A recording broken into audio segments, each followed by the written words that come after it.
Alrighty, so today I took the day off. Luke's got a couple plays at school, so we're in between the two right now. I thought I'd take an hour and work on this. So this is my plenum.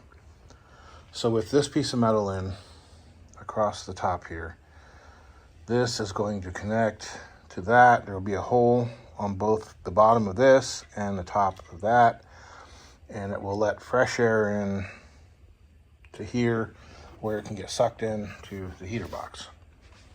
And it's far enough away from that opening, I think, that if any kind of water got in there, this is actually covered here, so it pulls the air in from over here. Even if water went straight in, it wouldn't go right into there. It would go into out here and then down. I could have come way out here, but I didn't really want to do that. And I think it's going to be okay as far as air volume goes. I think we'll be fine. So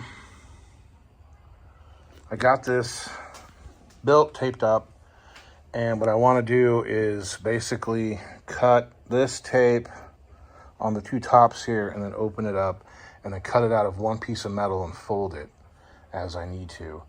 That way there's less seams, less places to leak, less places to rust, whatever. And I'll just go ahead and weld this up top, bend it down there, and weld it around there, and then of course seam seal it the rest of the way. When it comes time to put this piece on, I will have to cut that out and do that. But what I'm gonna have to do is build this and probably put that in.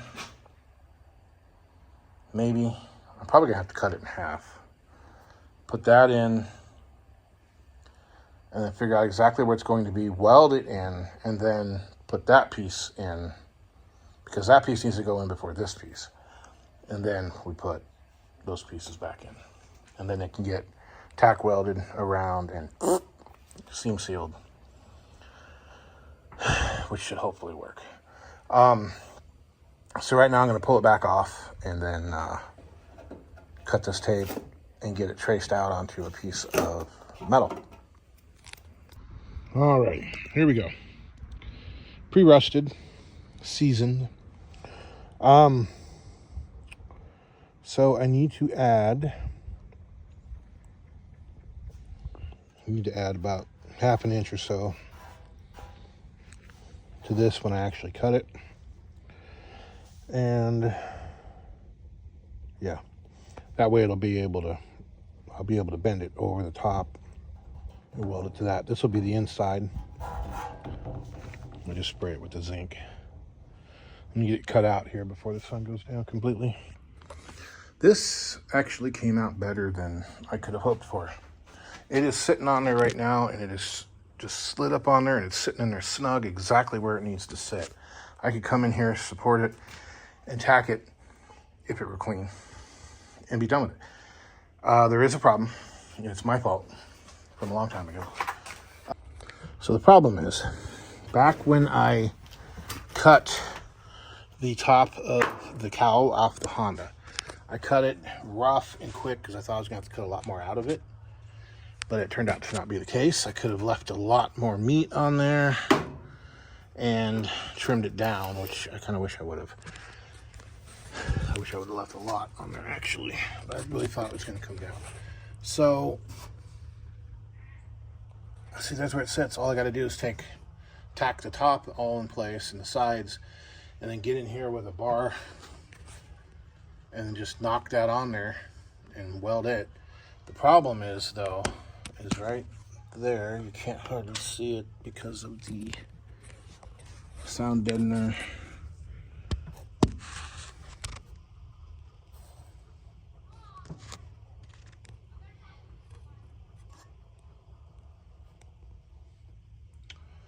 Yeah, you can't hardly see it, but I screwed up.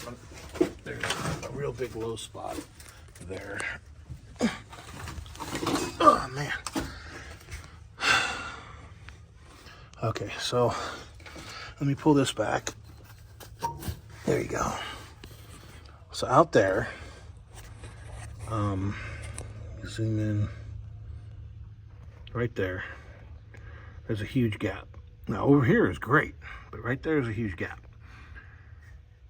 And I mean, I could spray a bunch of expanding foam in there and seal it, but I don't want to try to fix things. Again, I don't, if it's exposed to the air, I don't want to use foam, because if it's exposed to the air, it could be exposed to water.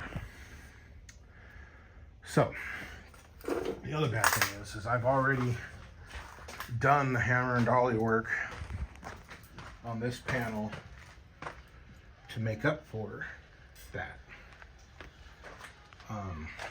Which isn't really a problem. So what I'm gonna have to do is come in here, bend a little piece of metal, a little strip of metal. I'm gonna have to figure out exactly how high up it needs to be and just add to it until I get to here, and that will support that. And then when I cut that piece off, it will just start here. It will be good. I need to cut this little straggler out of here. But other than that, I mean, it went great.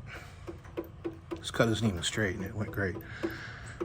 So that'll have to get done this next week. I got work tomorrow. I got to leave here in a little bit, and Luke's got his second act of the play to go to. So let's get down in here with a saw. Anyway, so we're going to be doing that tonight. And yeah, that's it for this. So this just goes right in there. Boom. Just push that down, weld. And I couldn't have hoped for better. Okay, so that's it. Good night. Yep. Man, that rust looks bad.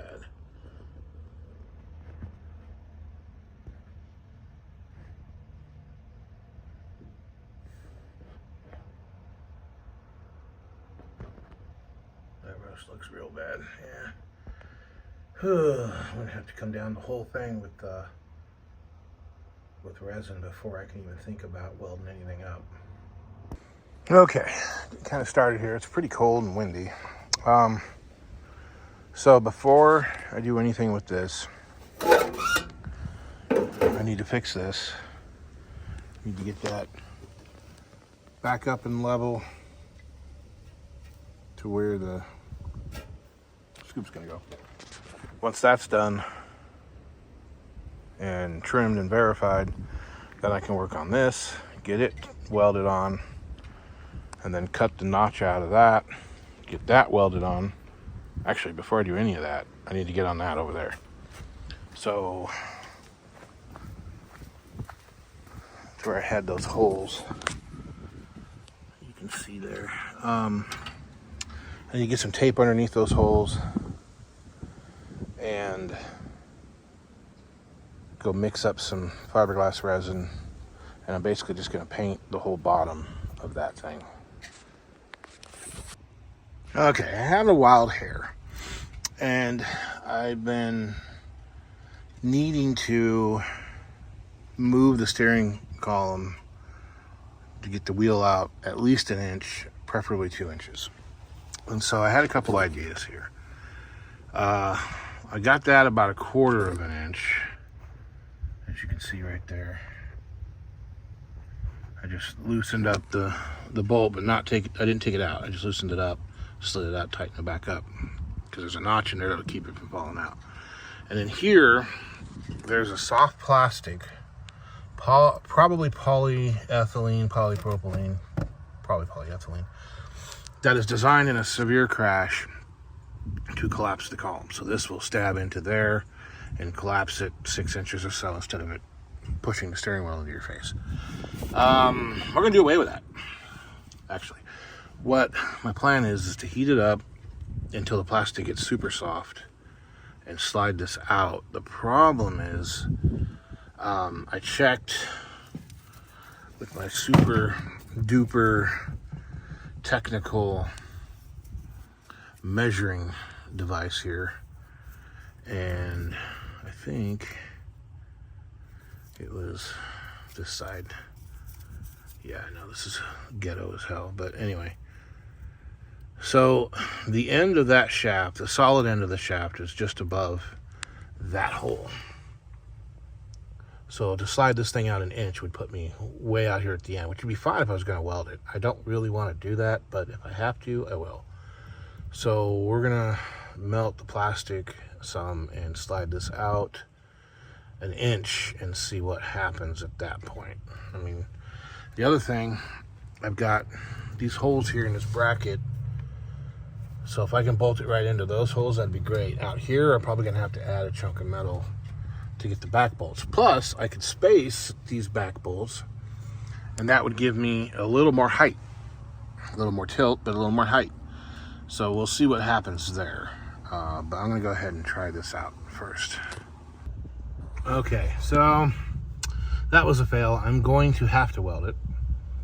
And as you can see, an inch would put me roughly down here where this notch is, so I'd have to weld it anyway, but I don't consider that enough meat to be safe. It's not the end of the world. I mean, I can get in there, melt the rest of this plastic out, and just plug weld it through that hole there and then weld it on the outside. One thing I do want to bring to your all's attention.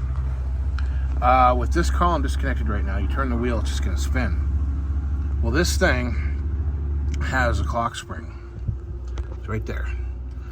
So it's basically a coil of really thin wire in a strip that is designed to let the steering wheel turn. You know, of course, if you already know, this isn't for you, but if you don't know, and it lets the cruise control work and the airbag work and the horn work and all that other crap that's in your steering wheel.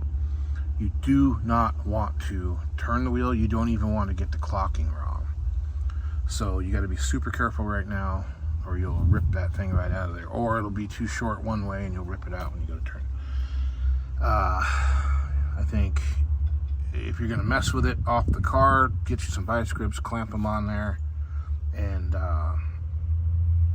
yeah, that way you can't turn it. So the idea now is hit that with the torch, melt that plastic off. Hit that with the torch, let the plastic kind of melt down inside there. It's not going to hurt anything, it's not going to go anywhere.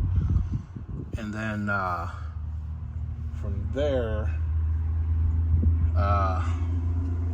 get it back on, placed where I want it, and get it tacked, and make sure that it's going to turn and that the shaft is straight, so it's not doing this crap when I'm trying to turn. The golf cart kind of does that. It's not really a problem on a golf cart, but on this, it would be a problem. So let me get back on that. Okay, so it's time for me to tack this thing up. I gotta be really careful over here with the fuse box. I got a piece of metal I'll put in there. Hopefully it won't burn all this crap up on the floor. Undercoating and sound deadening. I'll just have to be really careful with it. But it has to be done because the plastic takes up a lot of space in there. So as you can see, it's just floppy. So we'll get that situated, tacked, made sure that it's even, and then weld it up around and then fill in those holes. All right, excuse the sound of the air compressor. Keep getting sidetracked on other things. I found out something interesting. These microfiber towels aren't cotton, they're plastic of some kind, because when I tried to wipe off the melted plastic, it just melted it and made a bigger mess. Anyway, here's where we are. It's not pretty, I don't care, it's definitely strong. I had the entire thing, shaft, everything glowing red, so I know it was definitely getting some penetration in there. And I got these two tightened up, and it's not going anywhere, but I'm not going to leave it like that. I need to drill it out back here and get a nut and a bolt in there, or a big fat washer on that. Just come over here, just enough to make damn sure it's not going anywhere. All right, so now I'm going to get on what I started with and blow out the cowl. I'll blow all this crap out too, and get that fiberglass resin in there. I need to get it in there and get it set up as quick as possible, because I don't want to be working and welding and cutting and risking it catching on fire with the fumes. So that's where I'm going next. All right, so my plenum is tacked on, welded on. That's as good as it's gonna get. I'm not going to put too much attention into it because it's not really that important. It's not going anywhere. My resin still hasn't set up yet. So I need to finish tacking that in. Last time I did it, I caught everything on fire because the resin wasn't cured. There we go. I'm gonna give it another shot. See, I do have a fire extinguisher, so that's all good. All right. Okay, so this is just about there. I need to trim a little bit more off the top here, but the rest of it is pretty well ready to go. So that's what it's gonna look like. And the piece goes underneath the bottom of it. I don't think I'm gonna be able to get that tonight, but it should be pretty close. Whew, that's a lot of work. Yeah, I mean, that thing sticking out isn't the prettiest thing in the world, but whatever, it works. It does its job. It's gonna do its job anyway. Okay, let me get busy before it gets dark. Alrighty, got her did. There's some grinding that needs to get done. Need to pull all these things out too, but it's on there.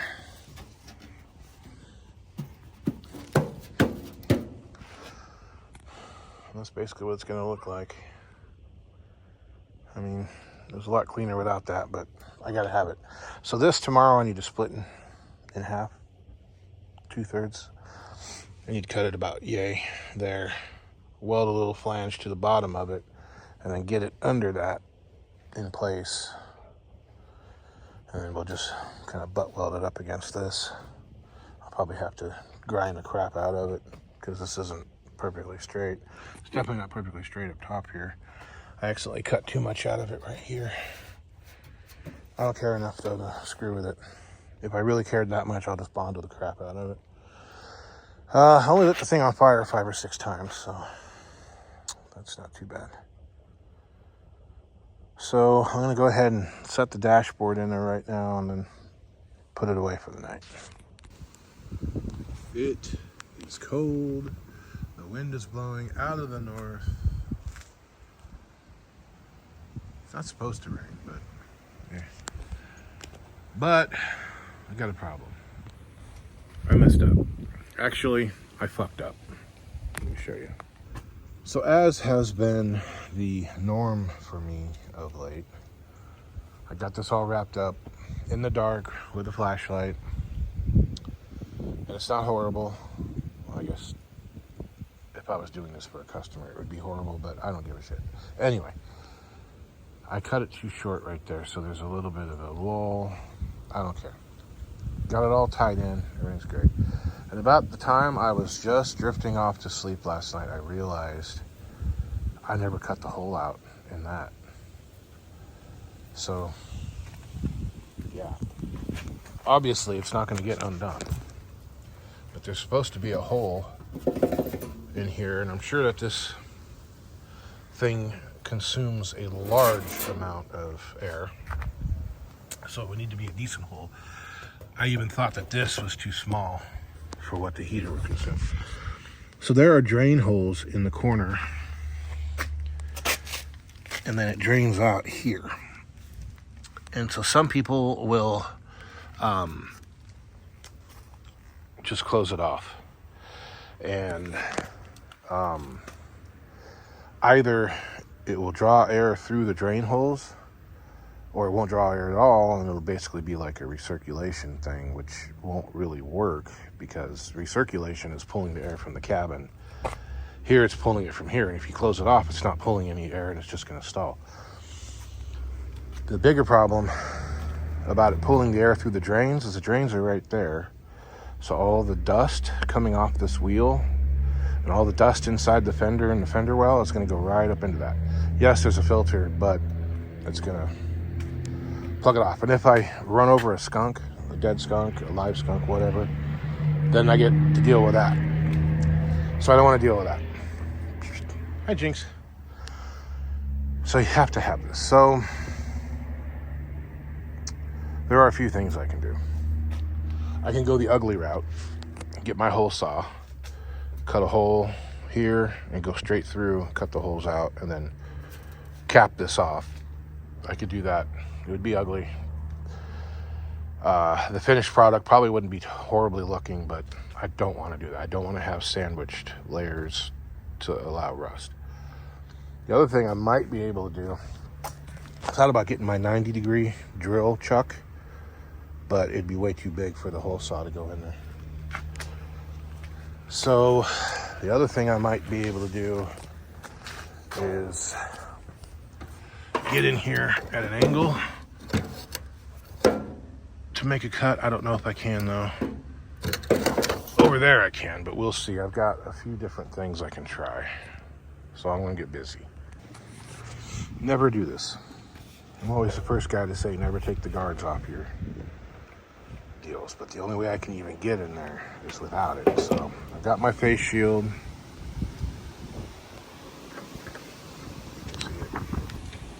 Yay. So hopefully I can get in there and get this cut. I don't know if I can do it with a full blade. So I'm gonna get in there and give it a try. Okay, let's have a look. I don't know if it's big enough. It looks big enough here on camera. My cuts suck, but whatever. It's kind of hard to do everything blind.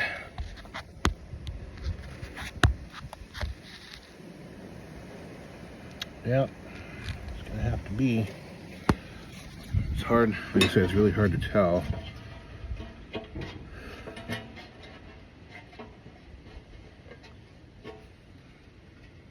Not that big. I guess it's probably big enough. So that is where we're at. All right, so that's this half. Yeah, again, I'm not a welder, but it seems like I might have finally got the welder dialed in. Trying to weld the Honda metal is like welding tissue paper. The Valiant metal welds pretty well. Okay, so now I need to get started on that half. We'll see where it ends up. I need to cut a strip so I can make a flange. Probably drill some holes, plug weld holes too, but I probably don't have to actually. Yeah, so I'm gonna do that and then move on from there. Okay, here's where we are. I need to get in here and trim it a little bit because I've got this pretty good sized gap. And I've got a pretty good overhang out here too. So this is a real pain in the ass to get in there because of that bulge for the power brake booster. I need to kind of hurry. It's 31 degrees with the wind chill right now. And it's supposed to rain in about an hour. So I got to get this trimmed, welded in, and you know, if that's all I get done, then that was a pretty big deal. So I almost forgot to cut that hole out again on the plate as well. So thank God I did that. And there it is. As you can see, it started to sprinkle out there. And so by the time I got everything in, it's kind of damp. So we had some things. I notice here it really looks like it wasn't getting gas. I don't know, maybe it was the wind blowing up through here, blowing the wind away. I don't know. And again, it's not pretty, but it doesn't have to be. I need to get up there and weld that all the way. It's going to be a little tough. And I mean, it's wavy. I knew it was going to be wavy. I don't really care. I did have to heat this up with the torch to get it to bend down around that bulge. That's fine. Now, I had a wild hair kind of hit me there. And I thought, well, what if when this is all pretty much put together, I'll go ahead and I put a piece in, you know, 2-3 inches tall, side to side up here, and basically turn this into some kind of a tray. You know, to put tools and parts and stuff in, which I don't really want to do with this car, but I don't know. It just seems like such a waste of space there.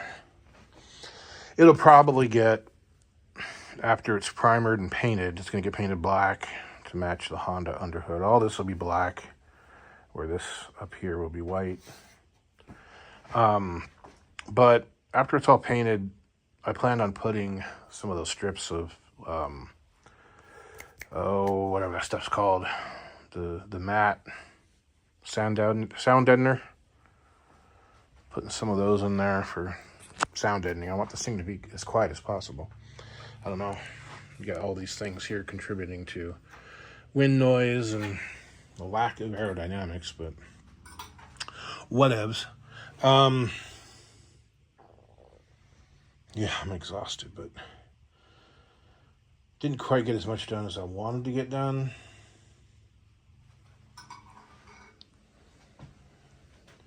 I mean, I won't really consider this done until that's welded and this is plated. Like this could actually just be welded as is. Knock this corner down here and just weld it. Over there needs to be plated. And then close in these corners. And then that'll be done. I'll consider that done. And so, at that point, I can move on to something else. Really, what I need to do is grind the welds a little bit, etch prime everything. I'm going to hit all this with a DA sander. Hit it all with etch primer. Hit it all with primer, the red primer. And then mask that off and hit that with the white primer. And that's it. It'll get seam sealed after the primer and then painted. I can jump on something else. And so there's, I mean, like, where do you start? Okay, well, after this, I'll finish up these corners on the inside. And then I'll work on those two corners. And then once that's done, I'll work on the back two corners. I got to tie the frame rails together and then plate that. Do that back section there at the end of the spare tire well. And then once that's done, and I mean done, ground down, primered, everything, then I'll come back to the inside, gut the interior, and start working on the back seat. I got to check to see if the back seat's even going to fit. It should, but who knows. These are narrower than the factory one, and they are a lot farther forward, so it may be a problem. Before I start chopping, though, that's when I'll have to make the decision. You know, am I going to be able to use the Honda seat, or am I going to have to use the Rambler seat? I kind of not want to use the Rambler seat. On the one hand, that it's not in that great a shape, and it might smell. I don't know. I haven't smelled anything coming off of it, but the rodents ate all the padding out of it, and I don't have to chop all this up back here. But the Honda seat will match that. It'll give me access to the trunk without popping the trunk. They're comfortable more so than the Rambler seats would be. Oh man, you can really see. I guess you can't see in this camera, but you can really see how bad the roof is. That's from the straps, but yeah, you can't see it in the camera, but it's really wavy. The bad spot there. Bad spot here is a really bad spot over there. The roof will have to get fixed afterward. Right there. Anyway. So this could be the end of this week's video. I don't know if I'll get anything done tomorrow. Tomorrow is Thanksgiving. Who knows? We'll see. But that's it for tonight. I'm going in. Okay, so I didn't get anything done yesterday, being Thanksgiving. We had family over and everything. I didn't think I was going to get anything done, to be honest with you. But I'm leaving it there until, you know, next week, then get back to work on it. The cowl was the big thing. Everything else now is going to be pretty easy, I think. You know, working with the front clip and the core support might be a little tougher, but I am going to try to move the radiator. But again, that's going to wait until I get everything else done on the back of the car. So that's it for this video. I hope you enjoy it. Like, subscribe, do all those good things if you do. And take care.